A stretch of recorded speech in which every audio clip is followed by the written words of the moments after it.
Over 20 years ago, an action RPG released that further defined many tropes of the genre, to the point where even modern titles are held up in comparison to it, and that is Diablo 2. Now, it didn't release at this quality level, not even reaching close to what we know it as today until several years later with the release of Lord of Destruction, and of course subsequent patches that further expanded upon the original ideas. And even still, it's not perfect despite what you may have heard. And while there was plenty of potential for it to be taken further and have these systems refined even more, it would never happen due to Blizzard North's conflicts with and the eventual shutdown by their parent company at the time, Vivendi. Alongside these never fully realized features, the shutdown prevented the completion of 2 games they had in production at the time, one of which being the now lost version of Diablo 3 that was never officially released and is now colloquially referred to as Diablo 2.5. That said, this is a review and a deep dive, not a history lesson, though that might come later in its own video. So instead, let's look at the pros and cons of the game that you can get now,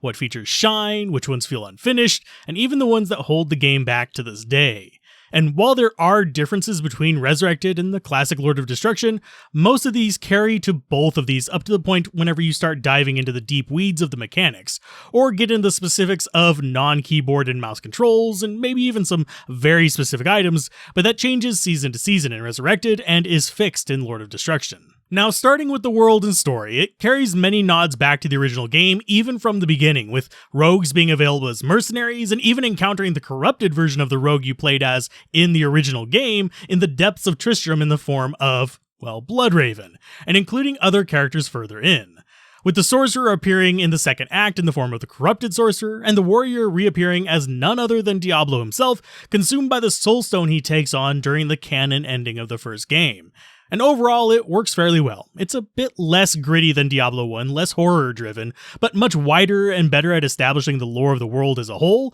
rather than simply of a town and the hells beneath it. As a game with several acts, you will have an overall arc for each segment of the game, and then that is fit into the overall bigger narrative. And if you choose to, you can even engage in small talk and quest discussion with several of the villagers for more depth of that quest specifically, though the dialogues have been data mined and can be found all around YouTube, even ones that don't actually appear in the game, with the most noteworthy ones being found in Act 3 and Act 4, since the original game lost part of the 4th act due to a crunch for release, and the 5th act not having much to mine since it was added in the original expansion for the title, Lord of Destruction, and didn't have the same level of cut or missing content. Step by step, in Act 1, you find yourself aiding the embattled Sisters of the Sightless Eye, and also known as the Rogues, that they've been shoved out of their monastery by the early arrival of Diablo and the forces of hell that now reside all throughout the countryside and even in the monastery itself. The quests are fairly standard simple quests, such as kill all monsters in a specific cave,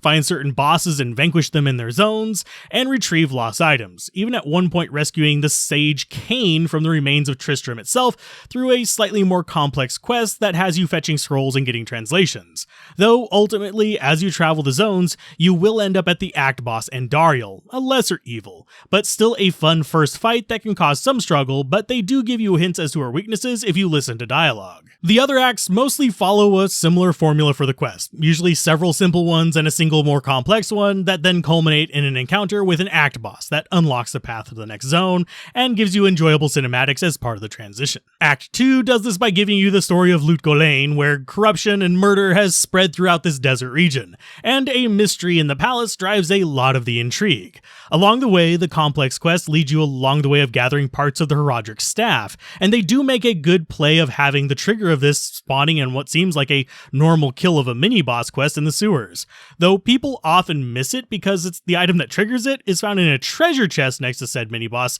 though you will eventually find part of the set of the Herodric staff and how to make it, and be told about it by Cain. As said earlier, we run into the old sorcerer in this act as well, though he is sadly much easier to defeat than the other Diablo 1 references, even easier than Griswold, who is merely a zombie in Act 1. This is all part of the mystery underneath the palace, and as part of the path for us to reach a rather excluded area with our second act boss Duriel, the boss that actually kills most new players. And you find him after deciphering the symbol of the correct tomb of Baal and following it to its conclusion. This is also rather interesting design since there are actually visual hints to the correct tomb, should you actually want to farm Duriel as well, which is not something we see very often in games, even in this title. And if you want a tip for him, drink a punch of thawing potions before facing him. The durations do stack and it'll make your life a lot easier. After Duriel, some dialogue in town, and another cinematic that sets up a lot of information to come, we move to Act 3, again an embattled zone, this time the home of the Paladins, or more precisely the Order of Zakarum,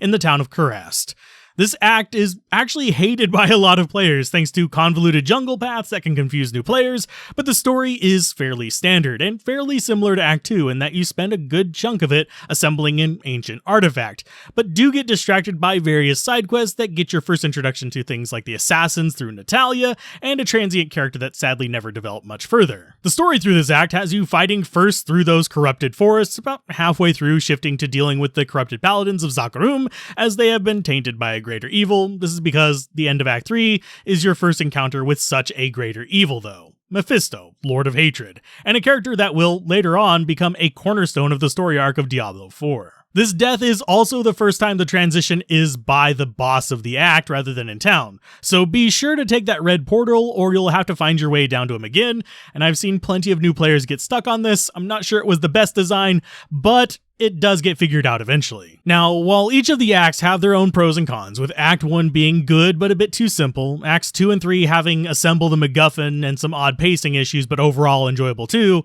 Act 4 has one major flaw.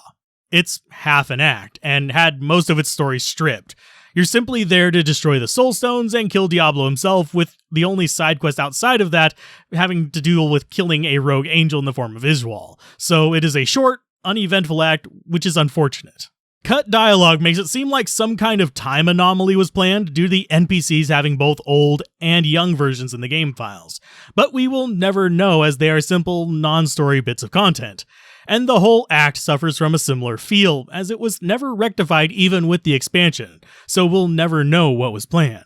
Though it is, oddly enough, home to one of the rarest entities in the game, which is so rare I couldn't even get footage of it for this video, in the forms of living panes of glass. They sadly were never used for anything either, though maybe we will eventually see Resurrected rectify that, but it is doubtful. In the last stretch, and this is only found in Lord of Destruction because it's the expansion, as well as in Resurrected because it has all of this, is Act 5. We go to the besieged Mount Ariat to face the third and final still free greater evil, Baal. The story here is presented a bit better than the other acts in some respects, and a bit worse in others. Unlike other acts, this one feels more active and alive, with plenty of NPCs in the wild for the first two areas, with barbarians climbing the bloody foothills to fight the demons, and even prisoners to rescue a bit further in, and even a character in town having a slightly more interesting traitor storyline that will lead you to learn some more history of the area. You even have a level-gated quest later on where you have to prove your strength to enter the final zones of the act by fighting the Ancients,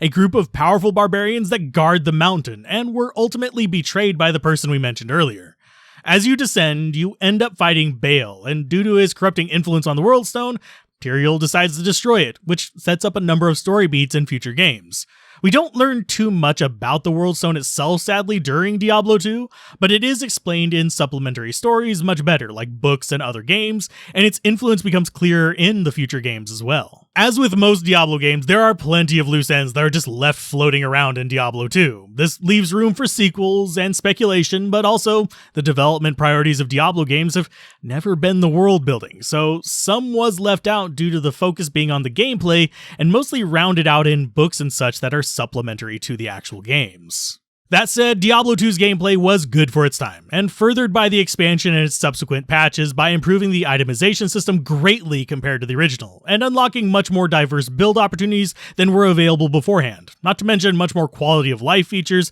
like a bigger stash, a much bigger stash, and in Resurrected even expanding that again to include proper shared stashes. Now, most Diablo 2 creators I know will end up gushing over the game in the gameplay department. Personally, I find it enjoyably fine, but definitely a product of its time and nothing extraordinary by today's standards, despite my nostalgia for it. It is a point-and-click, make flashy thing happen and enemies die simulator. That's how most of them are, and that's true of pretty much every action RPG in this particular niche of the genre. It's not special, and it's not better than games that came out around the same time or even after its release. It's fine. And while Diablo 3 is blamed for making action RPGs more arcadey, Diablo 2 was also a point where the series shifted from horror, like we found in Diablo 1, to more of a power fantasy like we find in most action RPGs to this day. Now, where Diablo 2 set itself apart was in the polish of the systems, at least outside of the god-awful stamina system and the pacing of the combat in the world, which never got painfully hectic, so you did have time to think and move for a normal player,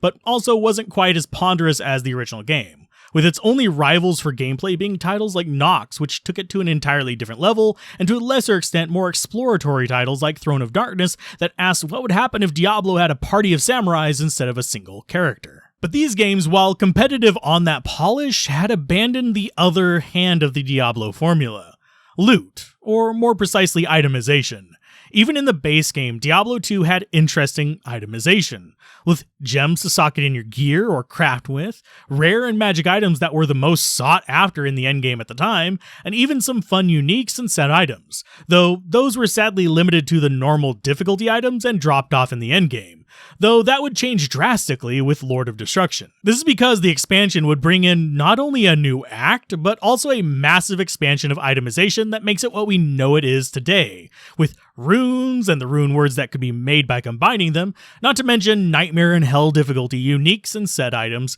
and a system that sadly never got fully realized in the form of crafted items. Despite the common trope of people saying, but everyone uses Harlequin and Enigma to dismiss Diablo 2 itemization, the reality is the game actually has one of the most diverse item pools and progressions of items in action RPGs to this day, with rune words and crafted items bringing a massive amount of smoothing to the progression for people who actually play the game, rather than simply getting rushed to do mindless farming. And even in the mindless farming, there is still a great diversity of items used by those who bother learning the mechanics of the title. And even though your average player won't really engage with it, it is something that makes Diablo 2 stand out even compared to modern juggernauts, since classes may have a restricted skill tree, but these items expand the potential builds and enjoyable strategies much further thanks to most items not being class restricted. This means there are powerful builds where you can play the anti-archetype of pretty much any given class, and still have it be functional provided you can get the items up and running for it. Sure, you can play the tanky barbarian, the shield-bearing holy man of the paladin, the army of the dead necromancer, or the blizzard conjuring sorceress. But Diablo's itemization allows you to also play a ranged or caster barbarian, or even a melee sorceress, because the mechanics are designed to interact with each other rather than strictly be bigger number multipliers for that specific class, with a specific gameplay archetype tied to it. Stepping back to the itemization though, a special thing about Diablo 2 is that this quirky customization exists even in basic play as you progress through the story, with many items in normal still being useful in just hell difficulty, many old items being able to be shifted into new useful items with crafting, and rune words helping smooth difficulty in case you were just really unlucky with drops. And you can use all the smoothing from these things to even play many of the weird quirky builds from beginning to end, with the exception of a handful that do require specific gear. Contrast this with many of the most popular modern action RPGs, and there's very little retention from the early stages to the late stages.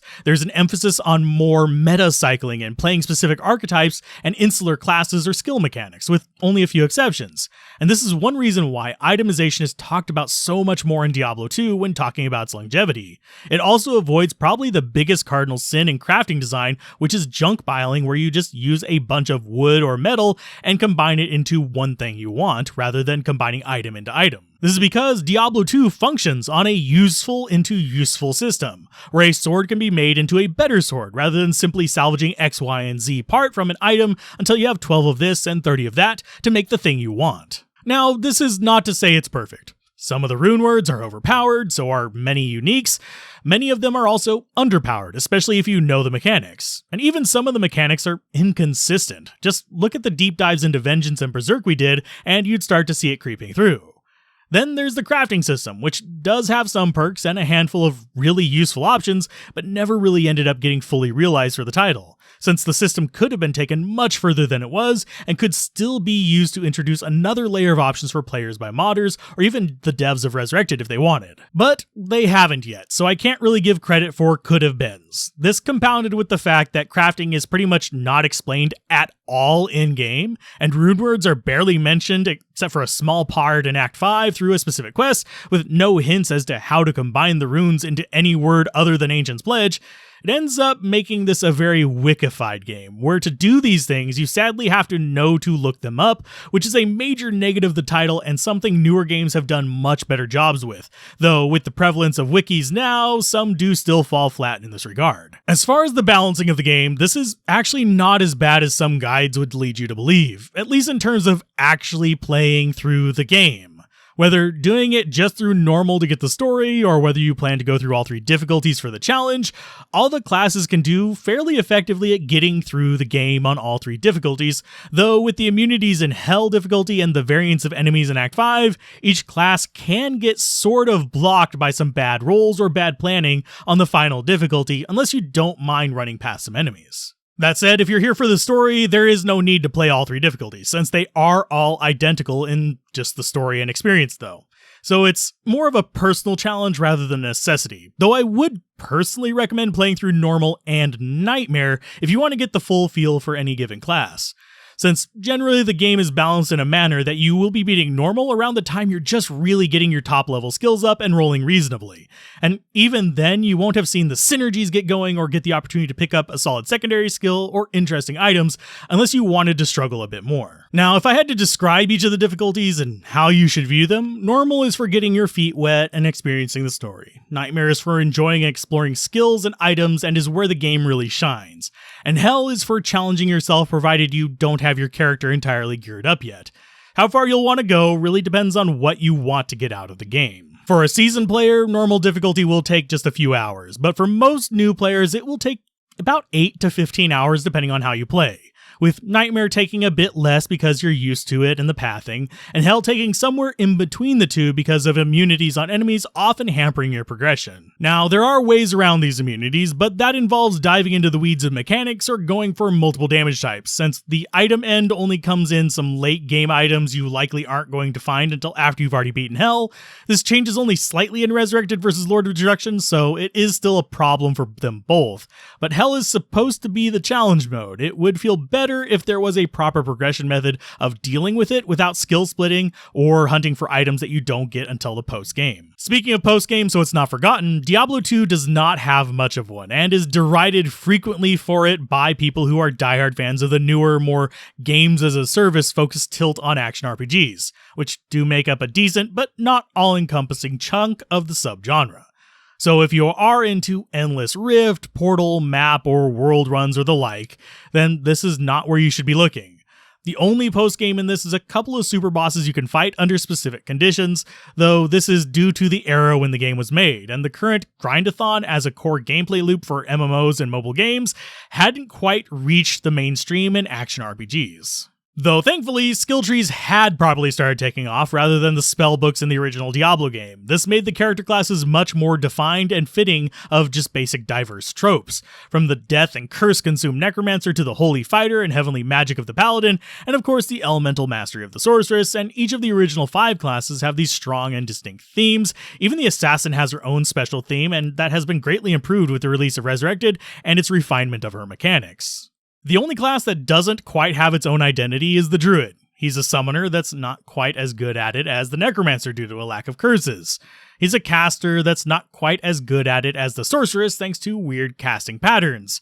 He's a melee character that's not quite as good at it as the Paladin since he needs to use a time to transform to do it right. And while he has gotten love in Resurrected and can hold his own, his theme is still very much he's X, but not as good as Y for most things. Though he can do some quirky takes on most builds that are impossible for other classes, it's not enough to set him apart. But all this culminates in the game using more interlocking game mechanics rather than multiplying game mechanics like most modern action RPGs. Instead of buckets like Diablo 4 or conversions like Grim Dawn, the game includes specific mechanics that you can consider while playing a build, like resist modifiers, crushing blow, bleed, poison ticks, speed modifiers that matter, etc., that function on their own layers and greatly change the formula of the game from bigger numbers better to more efficiency-oriented builds and quirky combinations, and it can be used effectively whether you want to play casual or tryhard, and give you the opportunity to turn those well-defined archetypes we just mentioned into something that you can flip on their head. Overall, hopefully, all of this explains why there is a reason Diablo 2, in its current form, is held up as the major comparison point for even modern action RPGs,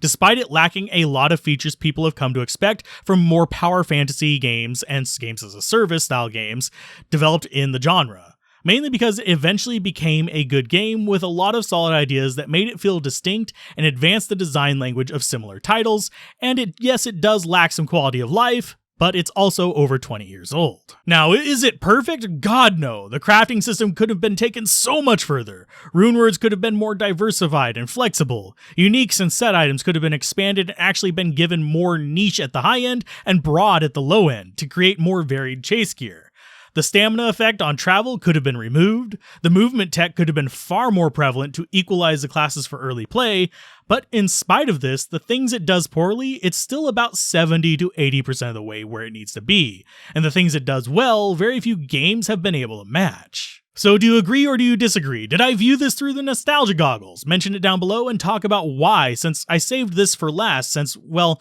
I could have talked about it for about twice as long as I did by diving into the nitty-gritty.